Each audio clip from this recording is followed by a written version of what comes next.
আমি তো ক্ষুব্ধ যে আমাকে আওয়ামী লীগের সে যে কালা চৌধুরীর কথা বললাম সে খুন করে ফেলবে। ওপেনলি করতেছে, পুলিশ কিছুই করে না, পুলিশ কিছুই করে না। তখন একজন নাগরিক হিসেবে আমি তো ক্ষুব্ধ। আমি চাই যে উনি স্ট্রংলি অ্যাকশন নেক।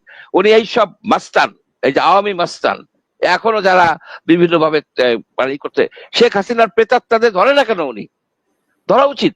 যদি ধরতে না পারে তাহলে ছেড়ে দেওয়া উচিত। এই যে একটা অরাজকতা চলতেছে, তা এটার একটা অ্যাসেসমেন্ট হওয়া উচিত। এই অ্যাসেসমেন্টটা হইলে আপনার একটা স্ট্রং একটা অ্যাকশন গভর্নমেন্টের নেওয়া উচিত। এই যে অপারেশন ডেভিল হার্ট ঠাট না, এই যে শয়তান শয়তান সন্ধানে উঠতেছে, এটা কাজ হবে না। আপনার বিচার করতে হবে। আপনার প্রত্যেকটা উপজেলায় ট্রাইব্যুনাল করে বিচার করে 5-7 বছরের জেল দিয়ে দিবেন, দেখবেন যে সবকিছু ঠান্ডা হয়ে গেছে। বালুচর দীপমণি বাসে যায় হাসাহাসি করে, সে নাকি আবেদন করে তাকে ডেইলি একটা করে ডিম দিতে হবে, কারণ 2 দিন অন্তর একটা করে ডিম পায় কাশিমপুরে, ডেইলি দিতে হবে। এদের আরো কঠিন সাজা, এদের হাসি আছে কেমনে মুখে।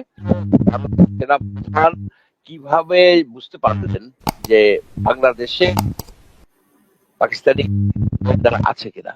উনার গোয়েন্দা কি বাংলাদেশে আছে? উনার গোয়েন্দা যদি না থাকে তো উনি জানলেন কেমনে? সাধারণত গোয়েন্দারা তো খুব গোপনে চলাফেরা করে, ক্ল্যান্ডেস্টাইন ওয়েতে। অর্থাৎ উনার গোয়েন্দা এখানে আছে। তাহলে উনার গোয়েন্দা যদি থাকে, তা পাকিস্তানের গোয়েন্দা থাকলে অসুবিধা কি? এই বিষয়টা হচ্ছে বাংলাদেশের সার্বভৌমত্বের বিষয়। কোন দেশের গোয়েন্দা বাংলাদেশে আসবে, কি সিকিউরিটি এক্সচেঞ্জ করবে, কোন রকমের কি আছে কিনা, দ্যাটস বাংলাদেশের মানে সভরেন রাইট। এইখানে ভারতীয় সেনা প্রধানের এই বক্তব্যকে প্রত্যাখ্যান করা উচিত, প্রত্যাখ্যান করা উচিত। আমিও প্রত্যাখ্যান করছি, সরকারেরও একটা স্ট্রং নোট দেওয়া উচিত।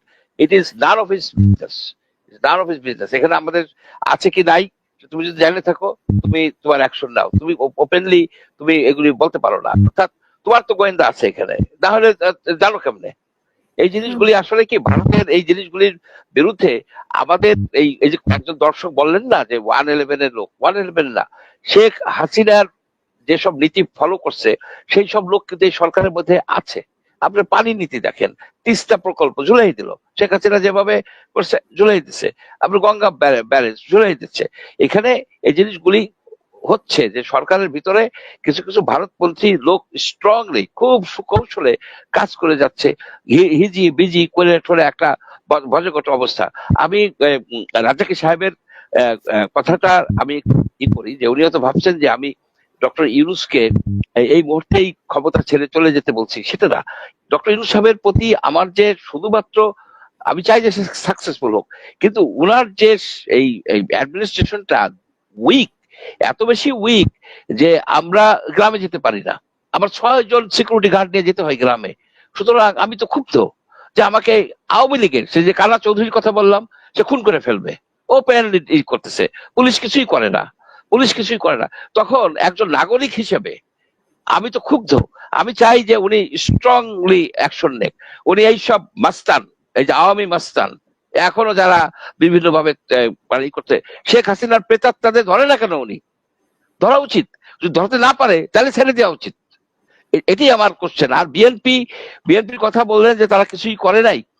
বিএনপি যখন হাজার হাজার লোক, 28,000 না 30,000 লোক 28 অক্টোবর অ্যারেস্ট করে ফেললো, বিএনপি কি করবে? বিএনপির এক একটা লোকের আমার শিবচর থানায় আমি দেখেছি 40টা 50টা 100টা করে কেস।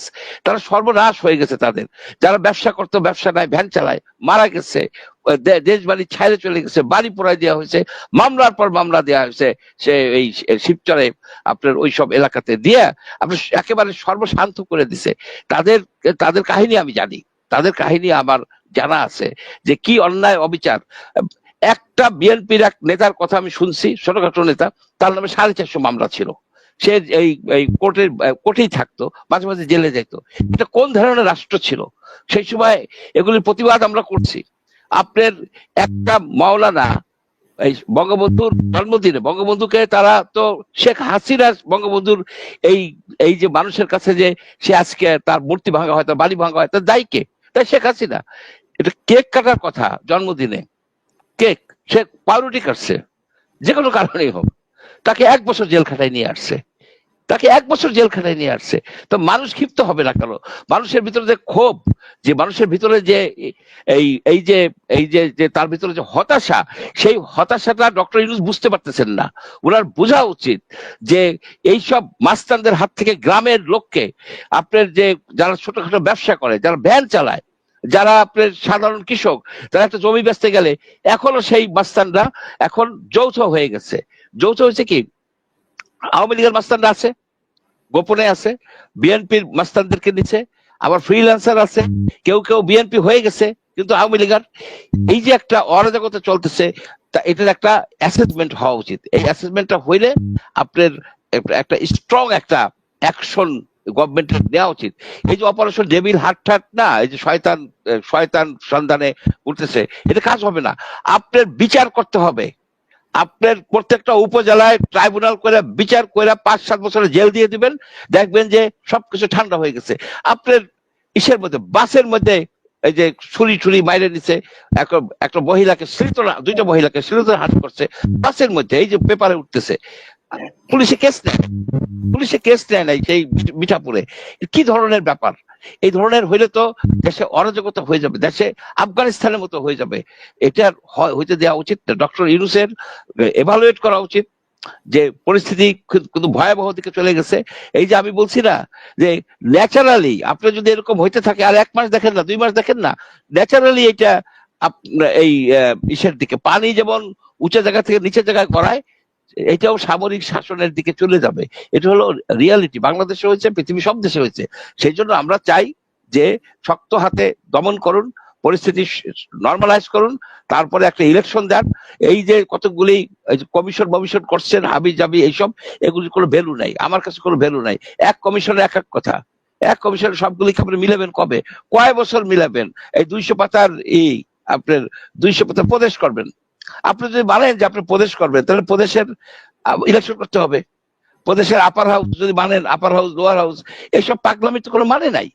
আপনার প্র্যাকটিক্যাল কথা হচ্ছে যে ইলেকশন যাতে, ইলেকশনে প্রসেসে যেন ডিসিদের উপরে আপনার এই না হয়, এই প্রভাব না বিস্তার করতে পারে।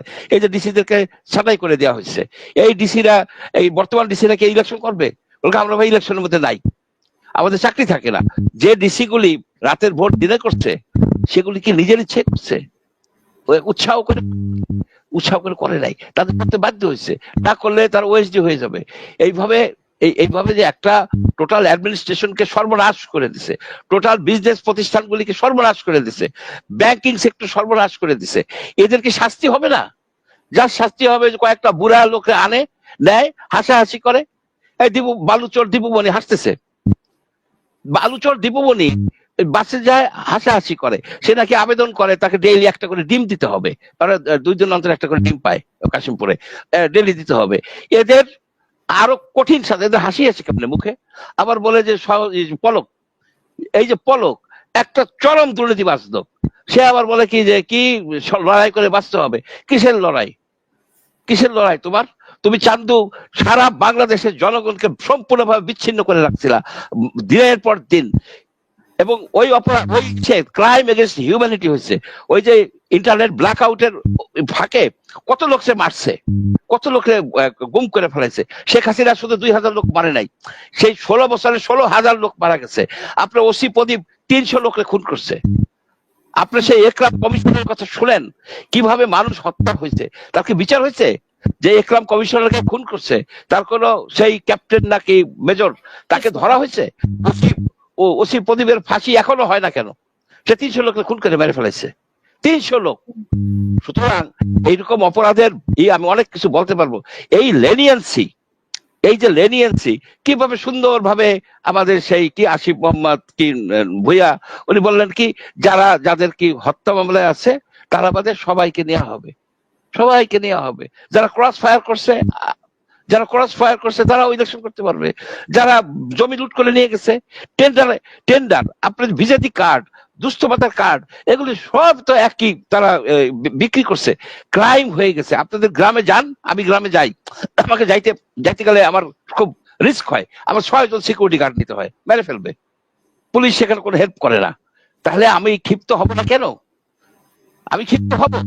আমি একজন নাগরিক হিসেবে আমি ট্যাক্স দেই, আমি একজন নাগরিক হিসেবে খুবই ক্ষুব্ধ ডক্টর ইউনূসের প্রতি। এই কারণে উনি শক্ত হাতে দমন করে না কেন, ডক্টর দমন করুক, আর যদি না করতে পারেন ফি সাবিলিল্লাহ করে ছেড়ে দেন। ধন্যবাদ।